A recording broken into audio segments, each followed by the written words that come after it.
33 ವರ್ಷ ಹಿಂದಿನ ಕೊಲೆ ಯತ್ನ ಕೇಸ್ 84ರ ವೃದ್ಧನನ್ನ ಜೈಲಿಗಟ್ಟಿದ ನ್ಯಾಯಾಲಯ. ನಮ್ಮ ದೇಶದ ನ್ಯಾಯಾಂಗ ವ್ಯವಸ್ಥೆಯಲ್ಲಿನ ವಿಳಂಬ ನೀತಿಗೆ ಕನ್ನಡಿ ಹಿಡಿಯುವಂತಹ ಅಪರೂಪದ ಘಟನೆಯೊಂದು ಬಿಹಾರದಲ್ಲಿ ನಡೆದಿದೆ. ಬರೋಬ್ಬರಿ ಒಂದಲ್ಲ ಎರಡಲ್ಲ 33 ವರ್ಷಗಳ ಹಿಂದೆ ನಡೆದಿದ್ದ ಕೊಲೆ ಯತ್ನ, ಅಂದ್ರೆ ಇದು ಕೊಲೆ ಮಾಡಿಲ್ಲ, ಅಟೆಂಪ್ಟ್ ಟು ಮರ್ಡರ್ ಆಗಿದೆ. ಪ್ರಕರಣಕ್ಕೆ ಸಂಬಂಧಿಸಿದಂತೆ ಸ್ಥಳೀಯ ನ್ಯಾಯಾಲಯವೊಂದು 84 ವರ್ಷದ ವೃದ್ಧನನ್ನ ದೋಷಿ ಎಂದು ಘೋಷಿಸಿ ಮಹತ್ವದ ತೀರ್ಪನ್ನ ನೀಡಿದೆ. ಈ ಘಟನೆ ನಡೆದಿದ್ದೆಲ್ಲಿ ಅಂತಂದ್ರೆ ಬಿಹಾರದ ವೈಶಾಲಿ ಜಿಲ್ಲೆಯ ರಾಘವಾಪುರ ಗ್ರಾಮದಲ್ಲಿ 1992ರ ನವೆಂಬರ್ 10ರಂದು ನಡೆದಿತ್ತು. ಗ್ರಾಮದ ಹಂಚಿಕೆಯ ರಸ್ತೆ ಹಾಗೂ ಸ್ಥಳೀಯ ಆಸ್ತಿ ವಿಚಾರವಾಗಿ ಎರಡು ಕುಟುಂಬಗಳ ನಡುವೆ ತೀವ್ರ ಜಗಳ ಕೂಡ ನಡೆದಿತ್ತು. ಆರೋಪಿ ದೀಪ್ ರಾಯ್ ಹಾಗೂ ಆತನ ಸಂಬಂಧಿಕರ ನೆರೆಹೊರೆಯವರಾದ ಅದಾಲತ್ ರಾಯ್ ಮತ್ತು ಅವರ ಪತ್ನಿ ರಾಮಶಕಿ ದೇವಿಯವರ ಮನೆಯ ಮುಂದಿನ ದಾರಿಯಲ್ಲಿ ಗಾಜಿನ ತುಂಡುಗಳನ್ನು ಎಸೆದಿದ್ರು ಎನ್ನಲಾಗಿದೆ.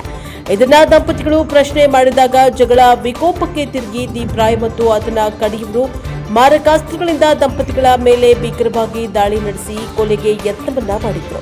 ಈ ಸಂಬಂಧ 1992ರಲ್ಲಿ ಪೊಲೀಸರು ಪ್ರಕರಣವನ್ನ ದಾಖಲಿಸಿಕೊಂಡಿದ್ರು. ಇನ್ನು ಘಟನೆ ನಡೆದ ನಂತರ 1993ರಲ್ಲಿ ಪೊಲೀಸರು ನ್ಯಾಯಾಲಯಕ್ಕೆ ದೋಷಾರೋಪಣೆ ಪಟ್ಟಿಯನ್ನ ಚಾರ್ಜ್ ಶೀಟ್ ಅನ್ನ ಸಲ್ಲಿಕೆ ಮಾಡಿದ್ರು.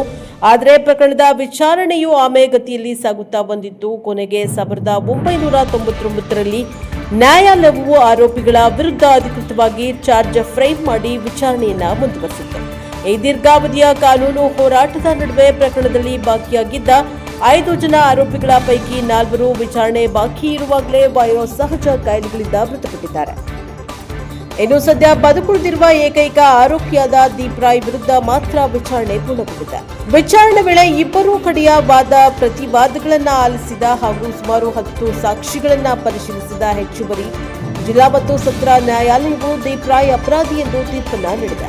ಭಾರತೀಯ ದಂಡ ಸಂಹಿತೆ ಅಂದ್ರೆ IPS ಸೆಕ್ಷನ್ ಅಡಿ 147, 148 ಹಾಗೂ 307ರ ಕೊಲೆ ಯತ್ನ ಅಡಿಯಲ್ಲಿ ಆತ ತಪ್ಪಿತಸ್ಥ ಎಂದು ನ್ಯಾಯಾಧೀಶರು ಆದೇಶವನ್ನ ನೀಡಿದ್ದಾರೆ.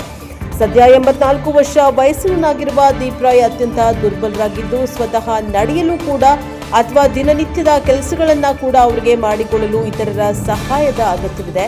ವೃದ್ಧಾಪ್ಯದ ಲವಲವಿಕೆ ಕಳೆದುಕೊಂಡು ಕೋರ್ಟ್ ಆವರಣದಿಂದ ಹೊರ ನಡೀತಾ ಇರುವ ಅವರ ವಿಡಿಯೋ ಹಾಗೂ ಫೋಟೋಗಳು ಸಾಮಾಜಿಕ ಜಾಲತಾಣಗಳಲ್ಲಿ ಈಗ ಎಲ್ಲೆಡೆ ಭಾರಿ ವೈರಲ್ ಆಗಿದೆ. 3 ದಶಕಗಳ ಬಳಿಕ ಸಿಕ್ಕ ಈ ನ್ಯಾಯದ ಬಗ್ಗೆ ಸಾರ್ವಜನಿಕ ವಲಯದಲ್ಲಿ ಪರ ಮತ್ತು ವಿರೋಧದ ಚರ್ಚೆಗಳು ಆರಂಭವಾಗಿವೆ. ಇಷ್ಟು ದೀರ್ಘಾವಧಿಯ ನಂತರ ಸಿಗುವ ನ್ಯಾಯದಿಂದ ಸಂತ್ರಸ್ತರಿಗಾಗಲಿ ಅಥವಾ ಆರೋಪಿಗಾಗಲಿ ಯಾವುದೇ ಪ್ರಯೋಜನವಿಲ್ಲ ಎಂದು ಕೆಲವರು ಅಭಿಪ್ರಾಯಪಟ್ಟಿದ್ದಾರೆ. ಕಾನೂನಿನಿಂದ ಯಾರೂ ತಪ್ಪಿಸಿಕೊಳ್ಳಲು ಸಾಧ್ಯವಿಲ್ಲ ಎಂಬುದಕ್ಕೆ ಇದೊಂದು ನಿದರ್ಶನ ಎಂದು ಇನ್ನು ಕೆಲವರು ಹೇಳ್ತಾ ಇದ್ದಾರೆ. ಭಾರತೀಯ ನ್ಯಾಯಾಂಗ ವ್ಯವಸ್ಥೆಯಲ್ಲಿ ಕೋಟ್ಯಂತರ ಪ್ರಕರಣಗಳು ಬಾಕಿ ಉಳಿದಿರುವುದಕ್ಕೆ ಈ ಘಟನೆಯೇ ಸಾಕ್ಷಿಯಾಗಿದೆ.